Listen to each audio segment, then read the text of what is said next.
Hey guys, hope so you will be fine. आज की जो वीडियो है this is dedicated to the topic this keyword. This keyword बड़ा important keyword है। ये कीवर्ड जो है ना बहुत ज़्यादा इंटरव्यूज़ वगैरह में बहुत जगहों पे पूछा जाता है। अगर आप कहीं पर इंटरव्यू देने जाते हो तो बहुत ज़्यादा चांसेस हैं कि इसके बारे में आपसे पूछा ही जाएगा। तो ये बड़ा इंपॉर्टेंट कीवर्ड है। तो लेट्स डाइव इनटू इट कि ये होता क्या है। इसके लिए मैंने सबसे पहले एक क्लास बना लिया पर्सन नाम की। इसके अंदर मैं एक कोई भी एट्रीब्यूट डिफ़ाइन कर रही हूँ, ठीक है। एक प्रॉपर्टी डिफ़ाइन कर रही हूँ, string name is equals to ABC, let's suppose, that's it.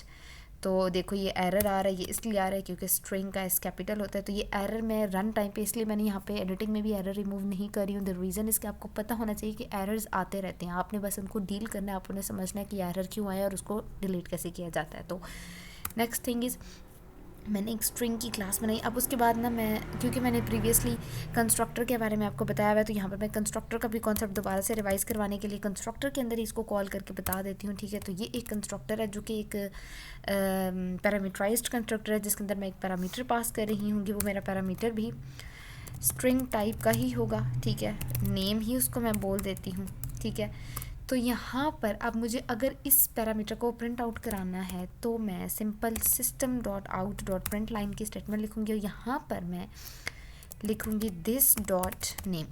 इससे क्या होगा कि ये ऑटोमेटिकली आपके नेम को प्रिंट करा देगा, ठीक है। अब अगर यहाँ पर आप ऑब्जेक्ट बनाते हो, ठीक है, आप अपनी क्लास को ऑब्जेक्ट बना रहे हो मेन के अंदर, तो आप क्या करोगे, आप सिंपल ये क्रिएट करते हो न्यू एंड देन पर्सन, और स्ट्रिंग नेम के अंदर आप कोई भी नेम यहाँ से पास करते हो, XYZ anything, any type of string आप पास करते हो, तो वो स्ट्रिंग आपके ऑटोमेटिकली पास होके आपके पास आउटपुट में शो हो जाती है। ये देखें ABC की फॉर्म में आउटपुट में शो हो गई।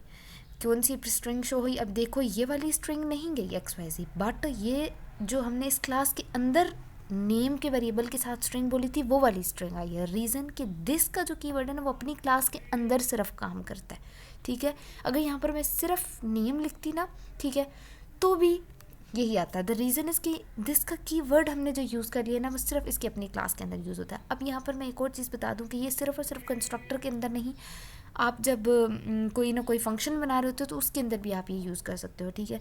जैसे आपने कोई भी फंक्शन बनाया है, void गेट डेटा का नाम का कोई भी फंक्शन है, ठीक है।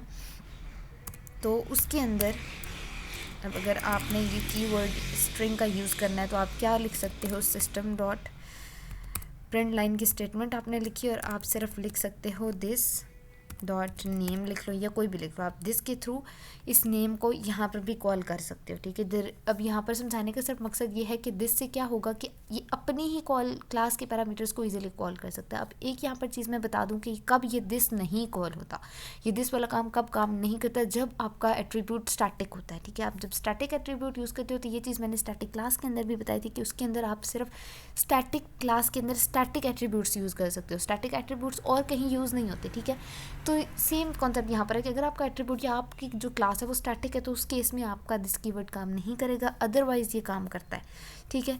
तो होप सो कि आपको दिस की चीज़ें समझ में आ गई होंगी। अगर नहीं समझ आई तो मुझे बता दीजिएगा, अगर ज़रूरत पड़ी तो एक नई वीडियो बना लेंगे, नहीं तो कमेंट सेक्शन में जवाब देकर आपकी क्यूरीज को सॉल्व करने की पूरी कोशिश की जाएगी। Thank you so much for watching. अभी तक अगर आपने जावा ट्यूटोरियल वाली प्लेलिस्ट एक्सेस नहीं की तो काइंडली कर लीजिए, बड़ी इंपॉर्टेंट प्लेलिस्ट है, बहुत मज़े की, उसमें बहुत ज़्यादा नॉलेज है, छोटी छोटी वीडियोज़ के साथ डिटेल में चीज़ें बताई गई हैं, ठीक है। ज़्यादा फजूल बातें नहीं बताएंगी, बस वो बातें बताएगी जो आपके काम की, आपको अच्छे से समझ में आ जाएंगी वहाँ से, और आप अच्छा खासा एक जावा प्रोग्रामर बन सकते हो, ठीक है।